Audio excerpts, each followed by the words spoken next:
Welcome to Python.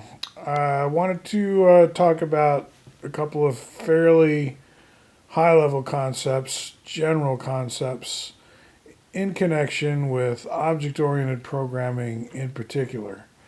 On the left, if you're into cell biology or even if you're not, you have a framework wherein we can discuss these two concepts that I want to get across: inheritance versus composition.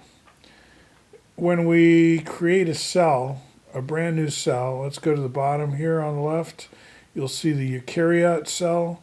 It's characterized as distinct from the prokaryote, which we don't implement here, in having a nucleus. Composition is what's going on here. We're in the birth process, in it, the constructor, dunder in it, we're creating a new cell. What happens when we create a new cell? Mitosis goes on, as you know, the DNA gets split, two cells branch off the initial cell. In this model, kind of we're going to say either one is the original cell, but it's older now and is identical to the other one in terms of its age. So I'll show you that later when we get to dividing. In any case, what we do with the eukaryote is divide it and then have one of the DNA strands fill in what's missing. In other words, paired with an A, you're always going to have a T. Compared with a G, you're always going to have a C. So when we finally get to an older phase in the cell's life, we make sure that the nucleus is in fact a double helix. After mitosis, you only have kind of a single helix there. You got the one DNA. Now that starts to become two DNA or two strands during what we call S phase. But let me just talk about the difference here between inheritance and composition. As a eukaryote is getting born, it brings on board the nucleus, which is formed from the local proteins in the cytosol, and a Golgi body and a mitochondrion. These are also instances of classes that we haven't bothered to fill out. Just gives a sense of a cell gaining its internal structure. It's got its organelles, it's got its nucleus, and it's not yet mature. That'll come with S phase. Let's go ahead and use this module now from cell world, import everything for now. So what can we do with this? We can give birth to a eukaryote, obviously, so let's do that. Cell 1 equals a eukaryote of 0 generation 0, and some DNA. Now we can have that cell tell us whether it's mature, which it isn't. Now we can ask it to go through S phase, please. Before we do that, let's check the DNA.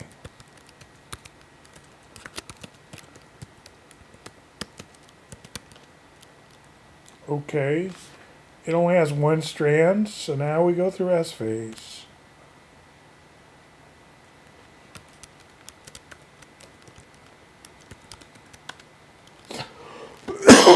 Excuse me.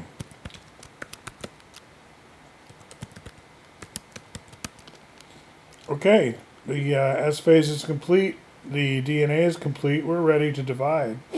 So we get a new cell simply by asking the original cell to divide. And what's involved in division? Not much. If it weren't a mature cell, we'd say, hey, blow the whistle on that, don't try that. But if it's a mature cell, we're ready to go. We invoke the nucleus's method of mitosis, which simply involves separating the two strands of DNA, as we see here, returning a tuple of two strings. And let's do it. The cell divides. So that new cell now has its own strand of DNA. Oops, sorry about that. My bad. It's clear. And it will go through its own maturation and so on. But let's just check the new cell's generation. It's now generation 2. And the cell which we started with, sorry, that was called cell 1, wasn't it? The original cell has gotten older and is indistinguishable actually from new cell in terms of its age and having the same double helix and so forth. Now, at some point, these cells are going to need to self-destruct after a certain number of generations. That's programmed cell death. There's a word for that, which you can check the literature for.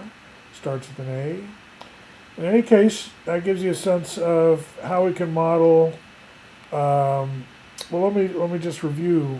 Sorry, I didn't get to talk about inheritance yet as much. We brought on board the nucleus and the organelles, but we inherited what? The cell. The cell has not much going. It has an initialization which we call up to using super. In other words, when a eukaryote is born, its cell says, do whatever a cell does when it's born. And all it really does in this case is it gets older. The generation increments by 1. That's all we allow cell to do. And then all the other business gets taken care of in the eukaryote's birth process. But the thing is, we get to call up to the cell's birth process thanks to inheritance. We're reaching up through an ancestor to something it knows how to do. So we're reaching into a bag of tricks that we acquire through inheritance in this case. By being a subclass of cell, we have the capability to age. Whereas in contrast, in terms of composition now, we're bringing things on board in these other steps. We're both inheriting and we're composing to create a new eukaryote.